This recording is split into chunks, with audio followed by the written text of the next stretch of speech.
Shut up and sit down.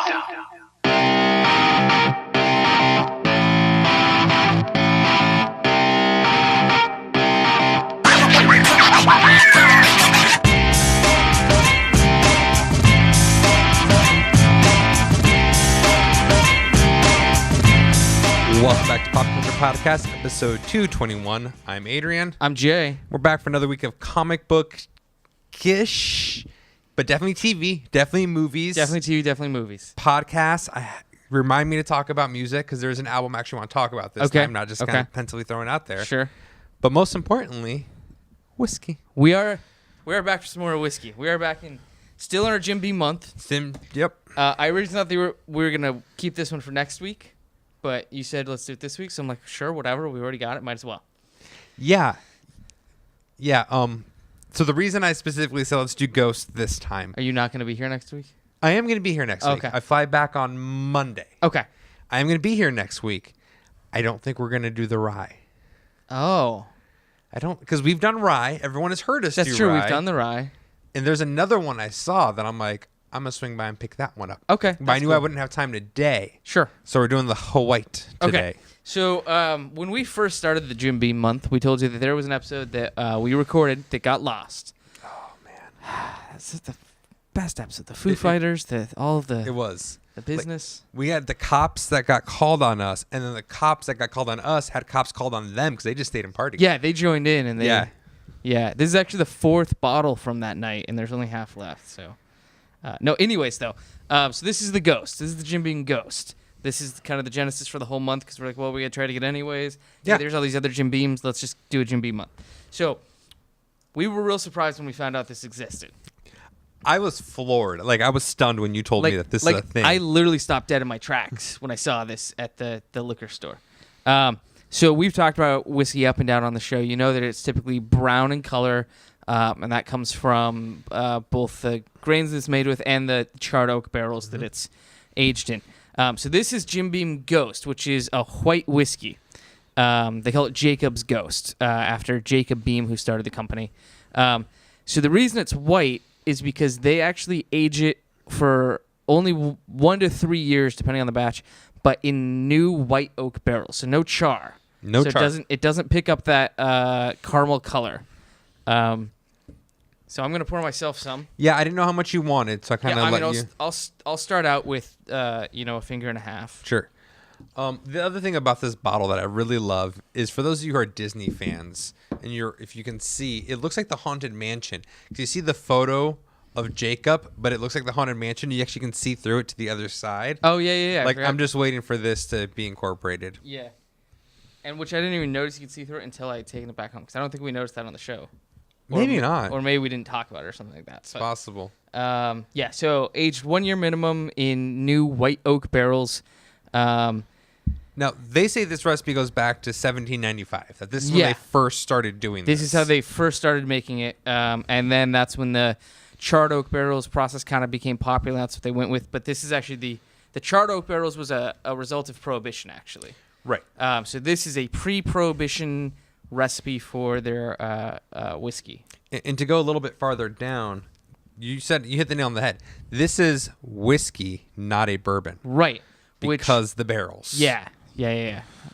So it doesn't classify it as the bourbon. So I got some neat here. I got mine neat also. And for those of you that are watching, if you look real close, you can see that this is very much a clear whiskey. It's not like there's a slight yellow tinge to it, but it's not like kind of just a very pale whiskey. It is white. It's clear. I know this is going to be a silly thing. What it looks to me like was you drank iced tea out of this glass, rinsed it out, and then poured it in water. So there's barely that residue kind of tinge. Yeah. So we talked about this when we recorded with this the first time. This is my favorite Jim Beam. So far. I know you really like the rye. I like the rye, which is funny. We'll talk about that. Okay. Comparatively to the three we've had, definitely beats white. I'm not sure how I feel about it comparatively to black. Okay. I may almost say we do a Price is Right moment, get a little black, and do a taste test. Let's do it. I'm good with that. Okay. All right. We'll be right back.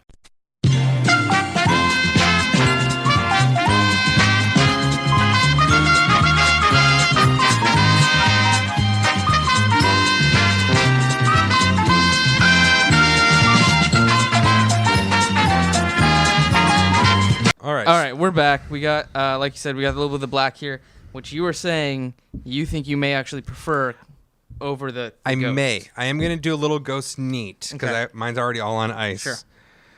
I don't know. The reason that I want to know for sure is last time we did the ghost, I had said I think I like the rye more. Yes. That was on a Wednesday. I intentionally had the rye the following day. Okay.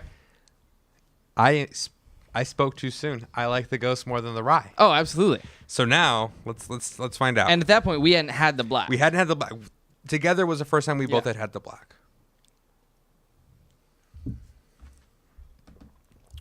Okay. I'm going white tops. Or ghost. Sorry, ghost. I keep calling it white because it's a white label. I say ghost is my top Jim Beam that we've had.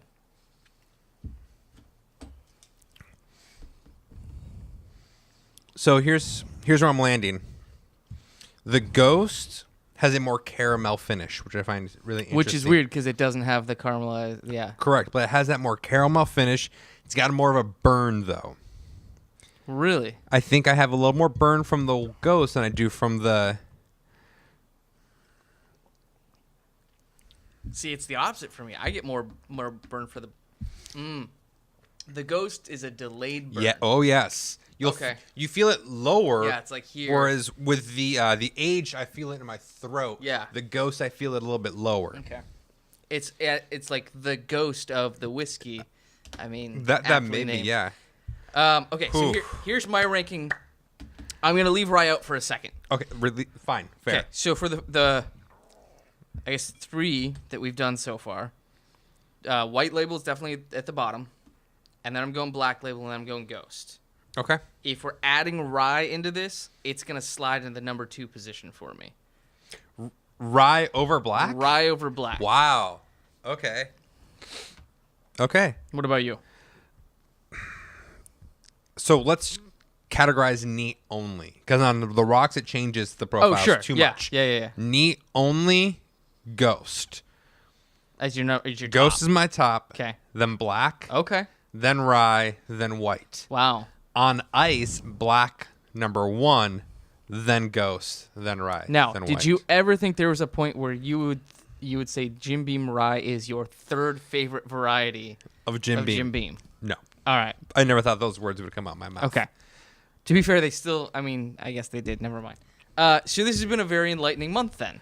When it was enlightening when we had the rye the first time. You and I were both like, "Well, no, this is too good to be Jim Beam." Yeah. Mm-hmm. So yeah, like I mean, we said this the first week. Jim Beam puts out some very run-of-the-mill mediocre Oh yeah. bourbons, I guess. But we've learned this month, and we've got one more next. Yeah, one more week, next month. I'm looking forward to it. That they put out some quality ones too. That I would gladly take over some middling, higher end ones. Oh, I agree. I think both the white and the black are bottles I would keep readily in my liquor cabinet. Yeah. No doubt. The only reason I have not finished that bottle of Ghost is because I knew we were going to do it again. Otherwise, it would have been gone like that. Fair. That's fair. So- I also have another bottle that I left at Joe's house where we play D&D. Sure. Because I always leave a bottle of whiskey there. Fair enough. Because he always supplies. He's like, hey, if you guys ever want, my liquor cabinet's open. Okay. But we're talking like Monarch, and we're talking Pop Off, and we're talking Safeway brand. Prestige. Exactly. Yeah. Plastic bottle. Right. So. Yeah. All right. Fair enough. Okay. So let's talk about some TV. Okay, cool. What have you been watching? I watched some things. What did I watch? Some things, apparently. I finished 13 Reasons Why. Okay. I don't like the way it ends. I talked about this last week. It's based on a book. The book is a very finite, here's the beginning, here's the end story. The way the show ends, you kind of understand what happens to some of the characters, but it doesn't actually show you what happens. So it kind of leaves itself open, and we know there is going to be a second season. Yep. We don't know if it's going to be the same characters or not, but I'm like, really, you could have tacked another 10 minutes onto that last episode and actually showed the resolution of everything instead of just alluding to it, and I probably would have been happier with that. But Okay. all in all, good show. Watched, caught up on Nashville, finished Downton Abbey, Okay. the series, the whole thing. Yeah, I'm it's done with it. it all now. Caught up on Preacher, finished season 1 of Billions, fucking amazing show. You need to watch this show. I think it's on the Hulu. It is on Hulu. Okay. Which is weird because it's a Showtime show. So Hulu and Showtime have an exclusive deal. Okay, I didn't know where that. for an extra $3 a month, you have all the Showtime's channel. library. Yeah. But they will give you some Showtime exclusives regardless if you pay or not. Billions is one of those that you get regardless. Okay, that's cool. Caught up on Preacher, which is another great show.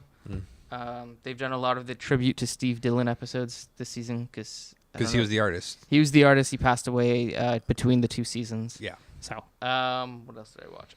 Premiere of Game of Thrones. Okay, so I want to ask you about 13 Reasons, but first tell me about the Game of Thrones premiere. So this episode was essentially just a kind of establishing where all the pieces are on the board. So you went and you saw all of the major characters and it kind of reminds you of where they are, what they're doing. Mm-hmm. I don't feel like I necessarily gained anything from the episode, but I think as it's the kickoff episode of the final season, it was a good way to be like, all right, so here's where we're at, and from here we're going to move forward to finish this all out. So this is the beginning of season 7. Season 7, which is the last season of the main show. There is spin-offs that are going to happen. So this is it. This is it. And I think it's 8 episodes. They kind of kept going back and forth on the final episode count. As far as enjoyment's concerned, do you enjoy this more than Vikings, or do you prefer Vikings over Game of Thrones? Jeez. I think I enjoy Game of Thrones a little bit more. I feel like there's a lot less of those lull periods in Game of Thrones. And I think that just has to do with the fact that it's an HBO show. They're throwing hand over fist dollars at it. Oh, yeah. So the production quality is a lot higher. The things they can do are a lot more over the top. So I think it's a more enjoyable overall, whereas Vikings, there'll be like a couple really good episodes and then kind of and then it kind of roller coasters. And that's true. I gave up on Game of Thrones when, in my opinion, it got overly sexual for no real reason. Sure. And it was always there. Littlefinger is talking to you while there's these 2 girls, having sex in the background, and he's like teaching them how. Meanwhile, what they're doing actually doesn't have anything to do with what he's telling you about. Right. And there's a lot of stuff where I'm just like, I do not need to see a guy holding his dick that just got cut off. Like I don't need to see these things. And that was definitely very heavy in seasons 1 and 2, and season 3 that kind of dropped off. And I don't remember much of any of that kind of stuff in the last, season 5 or 6. And that's my question, is at what point did they realize, well, this doesn't need to happen? Yeah, I think once they realized that they were pretty much the biggest thing on TV and people were going to watch and it wasn't for the tits, they were like, well, I guess we don't need to do that anymore. The books, apparently, I haven't read the books, but I hear the books have a lot of that kind of stuff described in there. I don't know. People told me that it comes out of the books, but I didn't need it in my TV show. No. So yeah, I watched that. And then the last thing I watched, and I was watching this right up until the time I came here, because I thought I was going to finish it, but I didn't get it done in time, was season 6 of Community. Oh, snap. No, I got 2 episodes left. That's the Yahoo season. That's the Yahoo season. Oh, it's so fucking terrible. It's rough. It's a rough season to get through, man. Yeah. I started it yesterday. I got through 5 episodes yesterday, and then I got through another 6 today. The only 2 left. good thing about that season is Paget Brewster. Really? Because I don't like her. I just like her, and I just like her. I like her, and I think this is a terrible role for her.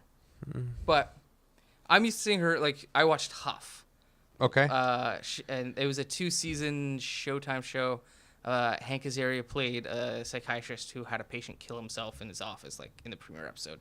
So it's him going through this psychological break because of that. But Paget Brewster was the wife. Okay. So she was the one that was trying to, That's where I first saw her. Okay.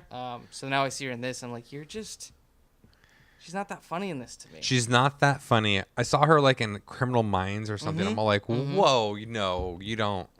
You're a comedian. Get out of here. Yeah. So. Okay. But that's my TV. That's your TV. Not bad for TV.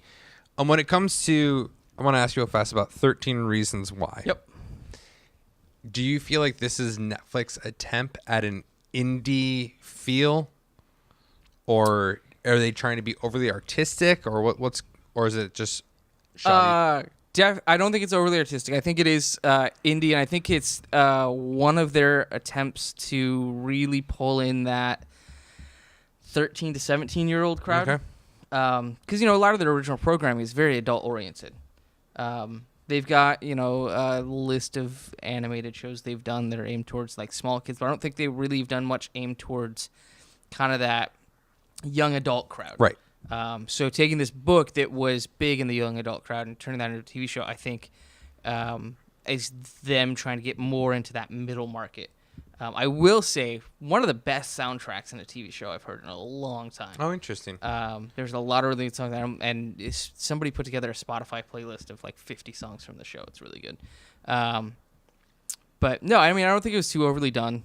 I think it's just enjoyable. Like, I do believe that they need to try something. A lot of their originals when they first came on the scene were great. Right. And now they're just pumping them out so quickly. None of them are really good anymore. No. Like, it's been a long time since I'm like, man, that was awesome. I mean, Stranger Things was kind of the last one that I was like, oh, that was a good show. Yeah, but what was before that? So I saw this argument. Somebody was having this argument online the other day, actually. What all can be considered a Netflix original? Is it something that they came up with the concept and produced themselves, or do the shows they took over? I don't think the shows they took over count. Because I would say, like, the last 2 seasons of Longmire were probably better than the ones that were on cable. But yeah, I don't give them credit for those. So then you're looking at things like, Lilyhammer technically was a joint production. Okay, I'll give you Lilyhammer. Which, fuck, that show ended up terrible. Hemlock Grove started out really good and went to shit. Yep. In fact, that was their first canceled series. Yeah. The OA is supposed to be really good. I haven't seen the OA or there's so many. That's the thing too. They have so many shows out now that I'm like, I don't have time to watch all your shit. I saw Daredevil and I saw Jessica Jones and I thought those were really good. But again, joint production with Marvel. Do you consider it a Netflix original show? Were they? But you saw Daredevil season 1 and 2? I did. Okay. And we've talked about that. I was a little more favorable than you were on that. Yeah. Oh yeah. So. Okay. But no, I think you're right. I think they've gotten to the point where they're putting out so much original content now that it doesn't have the wow factor it did. Right. But that being said, they just posted their Q2 earnings, and it was above and beyond, and it was their IPO stock price is huge, jumped. So, and I get it. Like, they are trying to make themselves a legitimate network that where all you watch is Netflix content and whatnot. And I understand that. And now they also now say they have more international subscribers than they do American subscribers, which I think is interesting. I find that really interesting. Yeah. But, I've done some traveling to other countries, and Netflix is all over the place. There was giant ads for House of Cards in the Sao Paulo airport. Interesting. So, I mean, I'm curious because I know Hulu got 13, I want to say, Emmy nominations for original content. Yep. Amazon got like 15 or 16. I don't think Netflix... They were. I don't know any. Like, at least, and if they did, they're not advertising it like the other two are. Yeah. So, I don't know.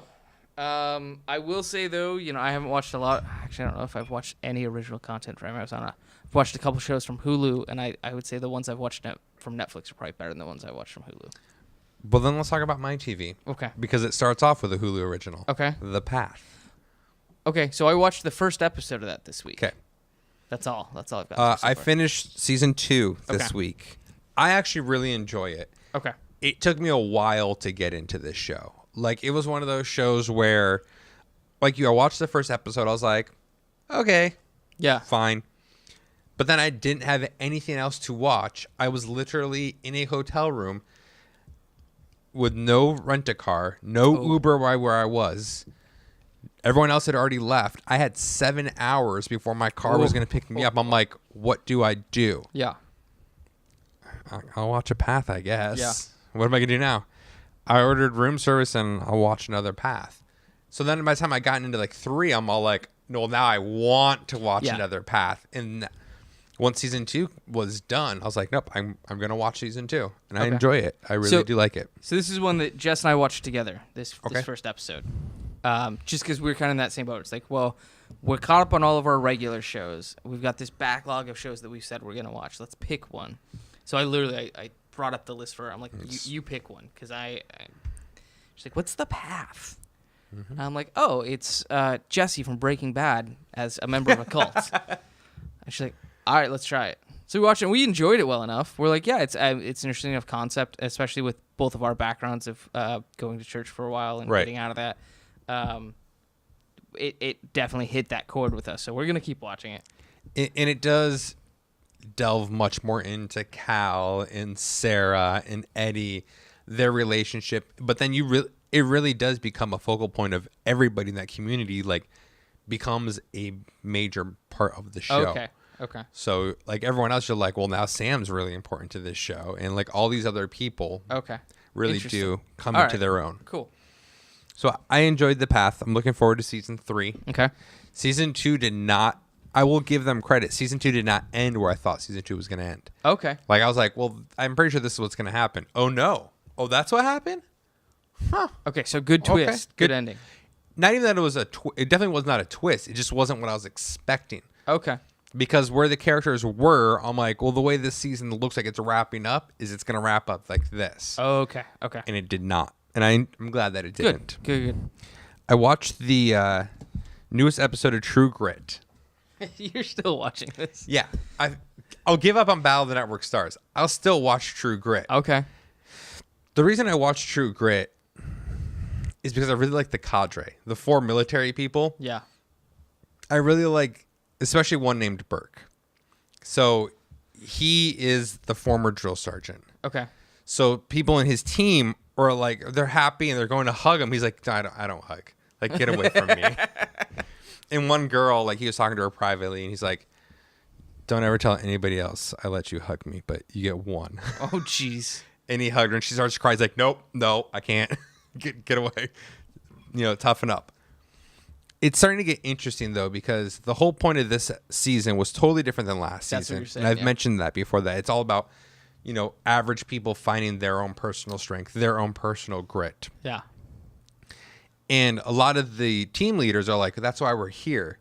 Well, now some of them are all like, no, I'm here to win now. I care less about their personal development. Okay. And now I'm intentionally fucking over other teams, psychologically, and playing games so my team wins. Oh. So now the other military people are all like, hey, that's not why we're fucking here. Yeah. He's like, well, it's a game. So now I don't want to say it's becoming overly dramatic, because it's not. You can tell that they're not really going to fight about it. Right. But now it is becoming a source of contention, and there is now more behind-the-scenes gameplay going on. Okay. So it's getting a little bit more interesting. Sure.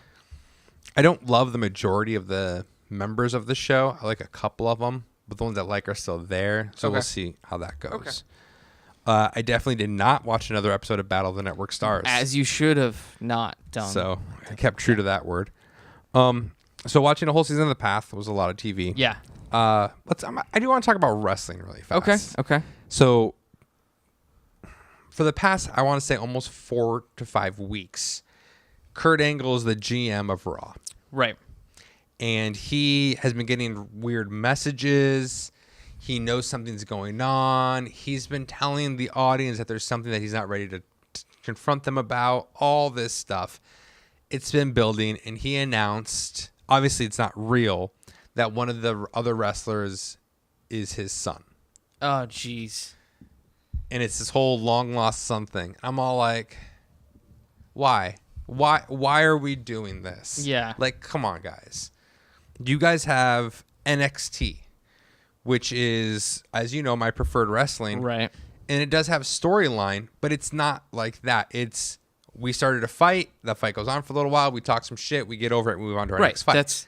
That's how wrestling entertainment works. That's how most wrestling entertainment works. Yeah. I don't need this source of drama. I don't need the telenovela in my wrestling. Right. I want a little bit of telenovela and a bunch of sweaty dudes beating each other up. Really, because the truth of the matter is 90% of the matches are actually kind of boring. Yeah. It's those 10% where you're like, oh my God, that was amazing. Right. Yeah. Like in this last one, some dude hit the other dude over the head with his guitar. Honky Tonk Man style. Honky Tonk Man style. Right. But it actually tore the other dude up. Oh, okay. Like the camera, like he's holding his head while he's arguing with somebody else, and you thought he was just like playing it, and then the other camera moves, and you're like, oh no, like that is like. So now they're showing like Twitter photos. You're like, oh, that dude got rocked. Oh, jeez. Like, so it's like those little moments I enjoy. I don't need the telenovela portion of it. I really don't. No. And I'm super grateful for Hulu. Because the hour and a half abridged, as opposed to the 3 hour long, I just can't do it. All right, so while we're on wrestling, I got a question for you, because I totally forgot to go back to this a couple weeks ago. the women's ladders and Money in the Bank match. Women's Money in the Bank match. Did they ever do the rematch? Oh yeah. Okay, what happened? Carmella won. Okay. Just like I said she would. Okay, fair enough. Just like I said she would. Okay. Yeah, I she don't think won. we ever actually figured out what we were wagering on that, but it it's doesn't fine. matter at this Whatever. point anyways. So that's it for TV for me. Okay. Do you have any movies? I watched 3 movies. Oh, okay. Yeah. What did you watch? So I made myself watch the movies after I finished these TV seasons because I'm like, no, if I'm not going to do it now, I'm going to start another show. I'm never going to Yep. do it. Okay, so first movie I watched, Fate of the Furious, the newest Fast and Furious movie. Wow. Because I've watched all the other 7 of them. Okay. So I'm like, I want to see what they do. I hear that there is like very obvious contention between The Rock and Vin Diesel in this movie. I just kind of took it as that was the roles they were playing. Okay, because you do know there was a lot of actual contention. Yeah. Okay. So yeah, I was watching this. Jess actually came home halfway through it, and she was at the desk, which she can see the TV from the desk. She's watching. She's like, "This is a kind of a cheesy movie." I'm like, "Oh no, they're all like this," because she's only ever seen like the first 2, maybe the third. Right. So I'm like, "No, they're all like this. The storylines are horrible. The acting's terrible." But they do some really interesting stunts that are fun to watch. That's about it. Okay. So you have not seen this, obviously. No, I saw the first 2 and then 7. Okay. So I don't know where they went from drag racing to superheroes. That's when The Rock came in and recruited them to Sure. take down the guy in the Batmobile in France. Sure. Yeah. So in this one, you've got all the regular crew. You've got Tyrese, and you've got Ludacris, and you've got everybody else. Whatever. Paul Walker's obviously dead, so he's not in it.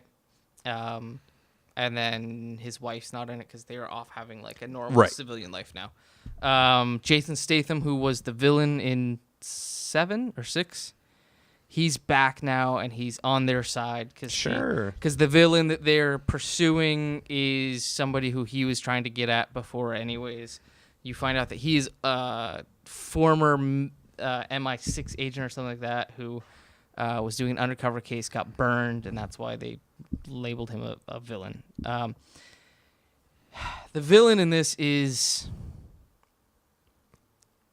not Gwyneth Paltrow. Charlize Theron. Yeah.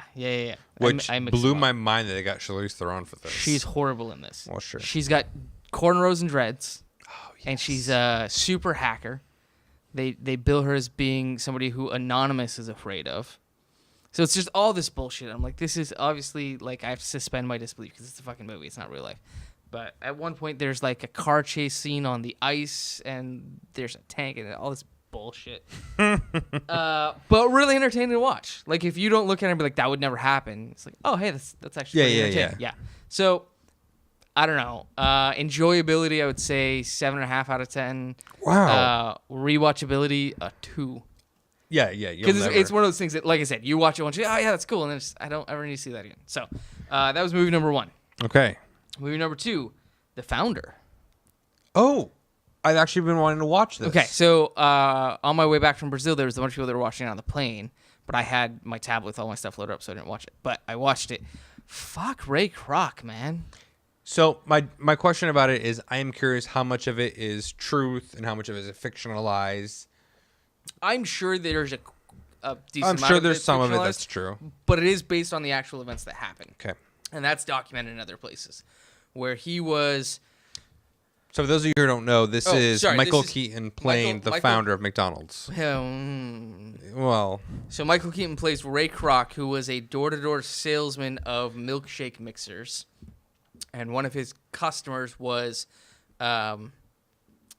Mac and something McDonald, who ran a burger stand in San Bernardino. And they ordered like 8 of these mixers. And he's like, well, this has got to be ridiculous because nobody was buying these damn things. It was just a thing that you could do like 5 milkshakes at once. But everyone's like, well, we don't have the demand for that. We sell 1 at a time. It's fine.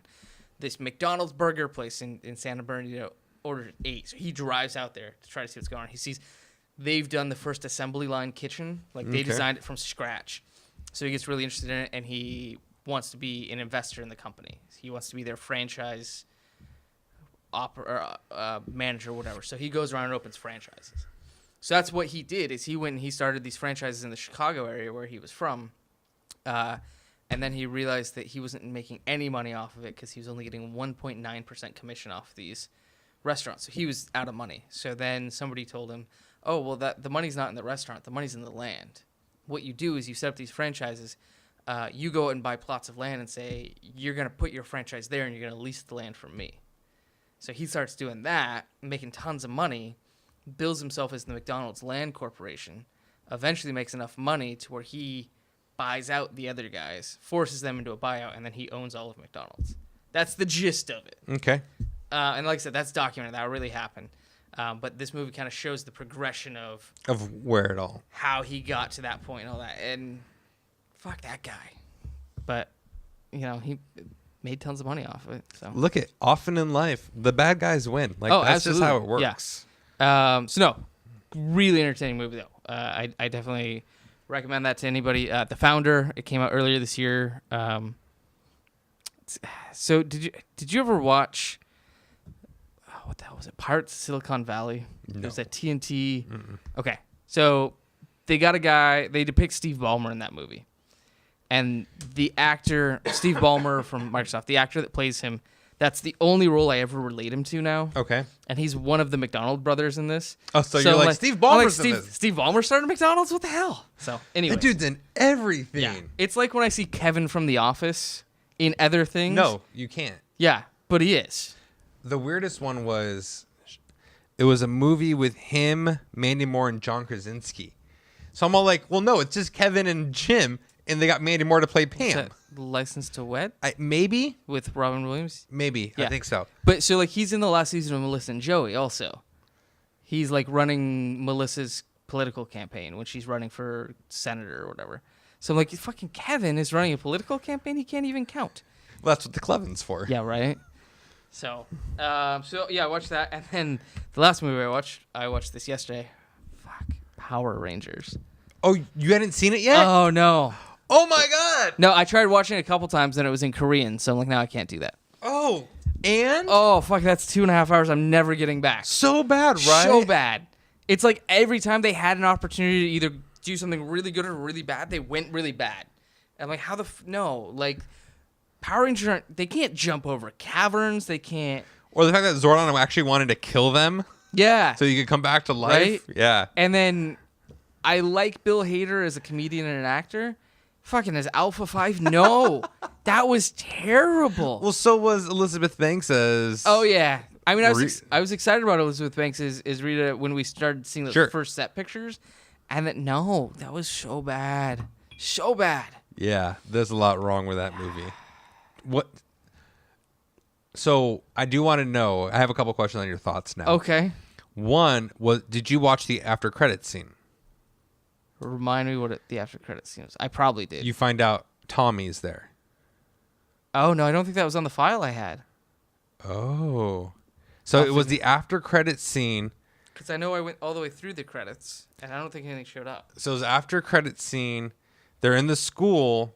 You're seeing down this hallway.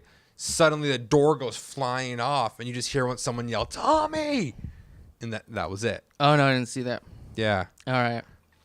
I really hope that doesn't mean they're gonna actually make a sequel because it was horrible. Oh, I'm sure they're gonna make a sequel.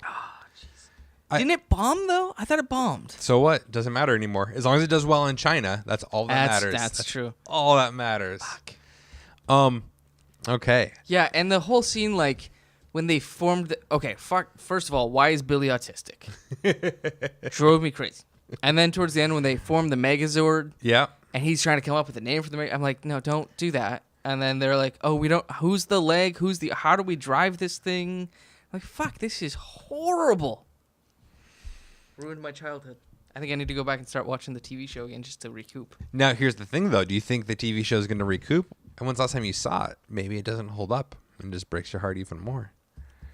I mean, that could be. I don't think I've watched an episode since like 97. There's certain things I intentionally don't go back and I watch know. because I want to have those memories. Yeah, that's true.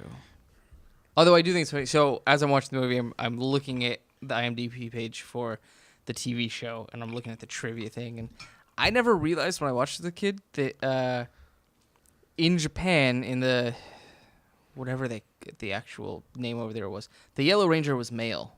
Yeah. So when you're watching it, you see like the Pink Ranger has a skirt and the Yellow Ranger doesn't. It's because all that footage is from the Japanese show where it was male. I'm like, oh, I just assumed it's because, Trini was more of a tomboy than Kimberly was. So the show we got in America was actually a culmination of, I think, 2 or 3 different Japanese shows put together that we then just made into Power Rangers. Yeah. So. Yeah, not a great movie. Not even a good movie. It was Breakfast Club with powers. But both of them in the worst version possible. Oh, yes. Yeah. Don't worry. I watched bad stuff, too. All right, what'd you watch? Well, I watched 4 movies. Okay. One of them was Veronica Mars. Okay, I know you're a big fan of Veronica Mars, the TV show. Correct. Which I'm sure, going to your previous statement, you haven't watched in years to make sure that it doesn't... Yeah, haven't watched it since it aired. Right. Aired. Yeah. We made it in less than 12 minutes into this movie to when I looked at my wife and I go, are you done with this? And she's like, yep. Oh, jeez. Wrap it up. Now, did she watch the TV show? She did. Okay.